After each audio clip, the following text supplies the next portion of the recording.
গল্পের নাম চাঁদের নিচে সেই রাত। গল্পের শুরু। গ্রামের শেষ প্রান্তে কাঁচা রাস্তার ধারে পলাশ গাছের ছায়ায় দাঁড়িয়েছিল অনুরাধা।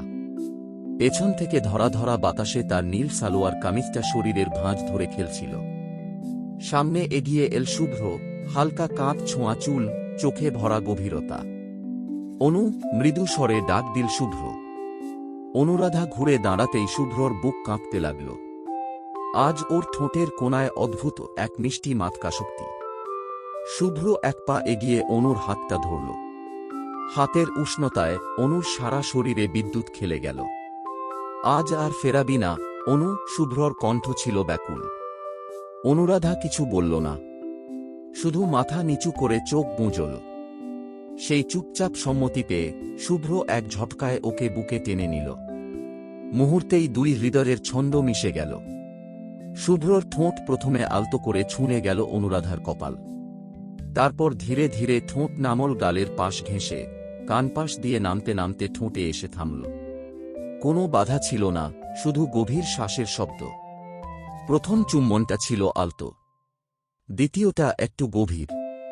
এরপর শুভ্রর হাত গিয়ে পড়ল অনুরাধার কোমরে, চাপ দিয়ে কাছে টেনে নিল। অনুরাধা নিজের অজান্তেই শুভ্রর গলা জড়িয়ে ধরল। ঠোঁটের গভীরে ঠোঁটের খেলা শুরু হল। সময় থেমে গিয়েছিল যেন। পলাশ গাছের পাতা ভেদ করে চাঁদের আলো দুজনের শরীরে পড়ে তৈরি করছিল মায়াবী এক আলোছায়া। শুভ্র ধীরে ধীরে অনুরাধাকে ধরে নিয়ে গেল পুকুর পাড়ের নরম ঘাসের ওপর। সেখানে দুজন পাশাপাশি বসে পড়ল। শুভ্রর আঙুল অনুরাধার সালোয়ারের ফিতেতে খেলছিল।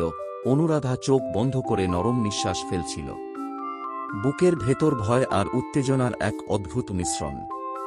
অনু, যদি আজ রাতটা থেমে থাকত। শুভ্র মৃদু গলায় ফিসফিস করল। অনুরাধা শুধু হাসল, এক নিঃশব্দ হাসি, যে হাসিতে ছিল সমস্ত সমর্পণ। শুভ্র এবার ওর গলা বরাবর চুমু খেতে খেতে নামতে থাকল। অনুর ধীরে ধীরে কোমলভাবে হাত রাখল শুভ্রর চুলে। ঠোঁটের ছোঁয়া, আঙুলের আলতো চাপ শরীরে এক অগ্নি জ্বালিয়ে দিল। একটু পর শুভ্রর হাত সালোয়ারের ওপর দিয়ে অনুরাধার শরীর বেয়ে উঠছিল। অনুর গলা দিয়ে হালকা চাপা শীতকার বেরিয়ে এল। শুভ্র নিজের ঠোঁট দিয়ে সেই আওয়াজ নিঃশব্দ করে দিল। চুমু আর হাতের ছোঁয়ায় দুজনের মাঝখানে আর কোনো ফাঁক রইল না। চাঁদ উপরে উঠছিল, আর দুই তরুণ হৃদয় নিজেদের শরীরে হারিয়ে যাচ্ছিল। চলবে চাঁদের নিচে সেই রাত, দ্বিতীয় অংশ।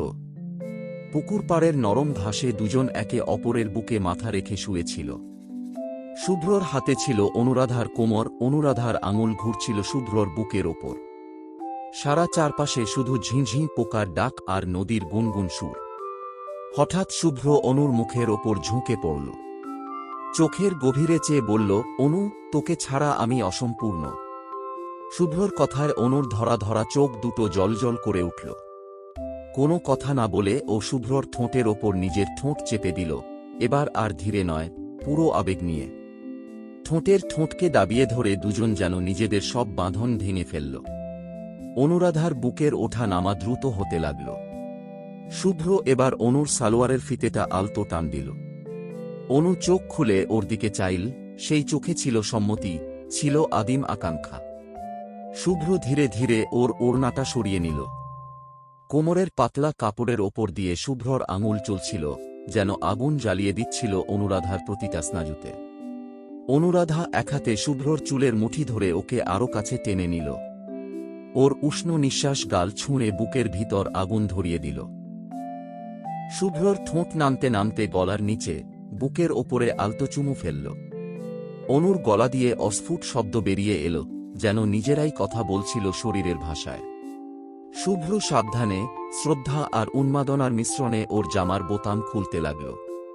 প্রতিটি বোতাম খুলতেই শুভ্রর দৃষ্টিতে আরও গভীর প্রেম আর তৃষ্ণা জমা হচ্ছিল। অনুরাধা নিজের হাতে শুভ্রর শার্টের বোতাম খুলতে লাগল। ওর হাতে কাঁপন ছিল, কিন্তু ইচ্ছে ছিল প্রবল। একসময়, যখন একে অপরের শরীরের উষ্ণতা পুরোপুরি অনুভব করছিল, শুভ্র ফিস করে বলল, তোর গন্ধে আমি পাগল হয়ে যাচ্ছি অনু। অনুরাধা কিছু বলল না, শুধু নরম হাতে শুভ্রর মুখটা ধরে আবার ঠোঁটে ঠোঁট চেপে ধরল। এবারে তাদের চুম্বন ছিল আরও গভীর, আরও মাদকতায় ভরা। শরীর একে অপরের সাথে এমনভাবে মিশে যাচ্ছিল যেন চাঁদের আলোতেও আর আলাদা করা যাবে না। শুভ্র একবার চোখ তুলে চাঁদের দিকে তাকাল। মনে হল চাঁদও আজ রাতে লজ্জায় মুখ ঢেকেছে মেঘের আড়ালে। দুজন এখন শুধু শরীর নয়, আত্মাও একে অপরের মাঝে বিলীন করে দিচ্ছিল। অনুরাধার নরম ত্বকের ওপর শুভ্রর ঠোঁটের যাত্রা শুরু হল, গলা থেকে বুক, বুক থেকে পেট, পেট থেকে আরও নিচে। অনুর গলা দিয়ে এক টুকরো চাপা শীতকার বেরিয়ে এল, যা শুধুই শুভ্রর জন্য রাখা ছিল। শুভ্রর প্রতিটি স্পর্শ, প্রতিটি চুমু অনুর শরীরে বিস্ফোরণ ঘটাচ্ছিল। অনুরাধা নিজের সমস্ত লজ্জা ছুঁড়ে ফেলে আজ রাতটা শুধু শুভ্রর হয়ে উঠতে চাইছিল। পুকুর পাড়ের নরম মাটি, পলাশের পাতার ছায়া আর চাঁদের ম্লান আলো সাক্ষী হয়ে রইল, দুটো শরীর, দুটো প্রাণ মিলেমিশে এক হয়ে গেল। প্রতিটি মুহূর্তে তাদের স্পর্শ আরও গভীর, আরও মাদকতাময় হয়ে উঠছিল। শুভ্র ও অনুর ধরা ধরা নিঃশ্বাস আর চাপা শব্দে ভরে উঠেছিল রাতের বাতাস। এ এক স্বপ্ন, এ এক স্বর্গ, যেখানে কোনো বাধা নেই, কেবল ভালোবাসার উত্তাপ আর অনাবৃত সত্যতা। দয়া করে একটি লাইক দিন, ফলো দিন এবং আমার ভিডিওসটা শেয়ার করুন। Thank you.